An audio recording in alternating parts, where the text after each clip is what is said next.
प्यारे दोस्तों, अल्टीमेट ज्ञान में आपका हार्दिक स्वागत है। जय माता दी। एक ही साधे सब सधे, सब साधे सब जाए।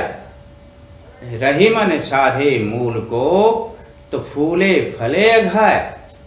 दोस्तों, ये रहीम जी का पद है जिसमें बताया गया है कि एक के साधने से सब सध जाते हैं और सभी को साधते हैं तो सब चला जाता है। दोस्तों, इसे आप ध्यान पूर्वक देखिए। इसका अर्थ भी हम बताएंगे और हम आपको जो बता रहे हैं, हमारी जो हिंदू धर्म नीति है वो क्या कहती है।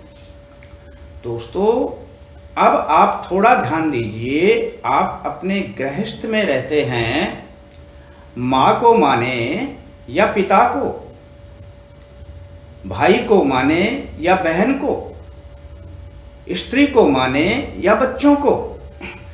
इस प्रकार की स्थिति पैदा होती है कि आप किसी को भी नहीं छोड़ सकते हैं, सभी को मानना पड़ता है।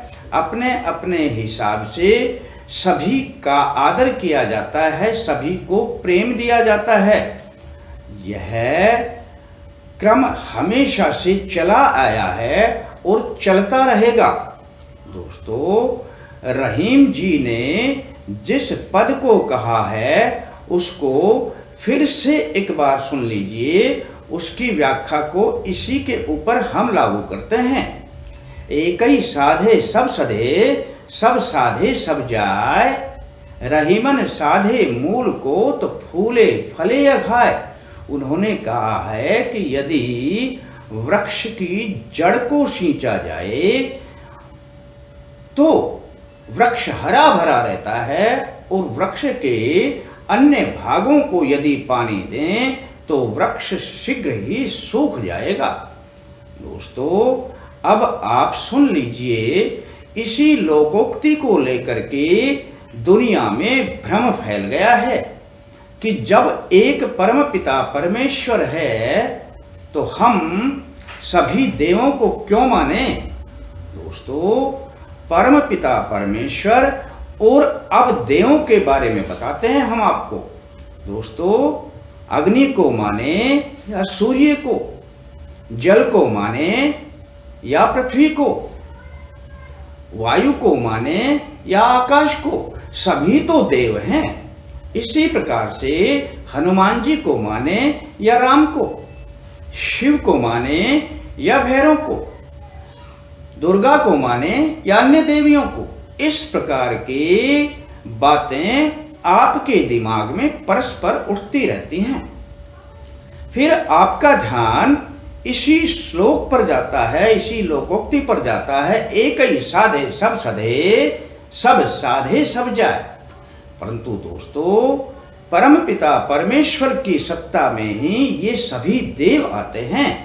परम पिता परमेश्वर को जाना जा सकता है, माना जा सकता है।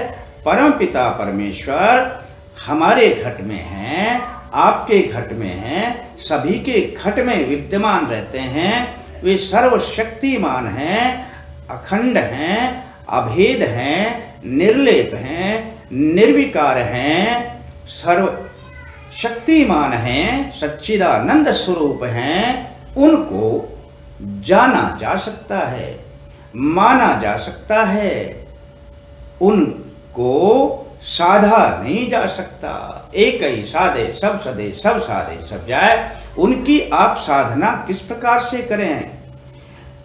आप जिन देवों की पूजा अर्चना करते हैं उनका अर्थ होता है कि हम उनके पद चिन्हों को अपनाएं। दोस्तों, परम पिता परमेश्वर के कोई पद चिन्ह नहीं मिलेंगे आपको, इसलिए आपने मानना तो केवल देवों को ही पड़ेगा। और यही देव हमारे सुख के लिए हमेशा हमारे साथ बने रहते हैं, हर प्रकार से हमें सुख सुविधाएं प्रदान करते हैं। अब आप कहेंगे कि हम विभिन्न प्रकार के देवों को किस प्रकार से माने।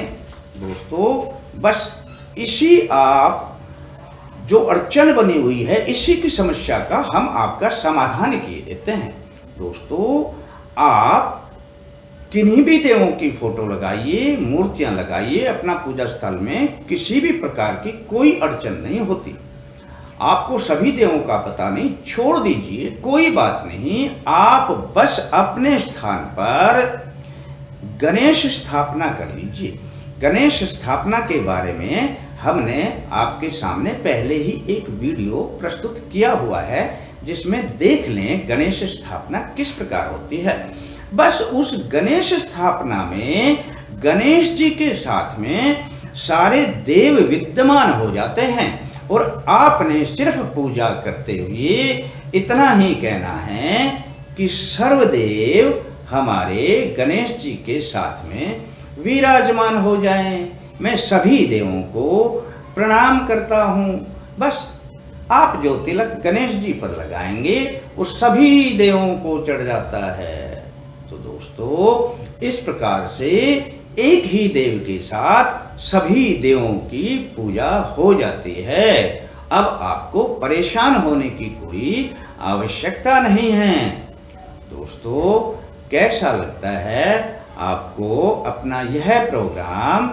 यदि आपको पसंद आता है तो आप इसे सब्सक्राइब करना ना भूलें। तो फिर मिलेंगे दोस्तों अगले अंक के साथ। तब तक के लिए धन्यवाद।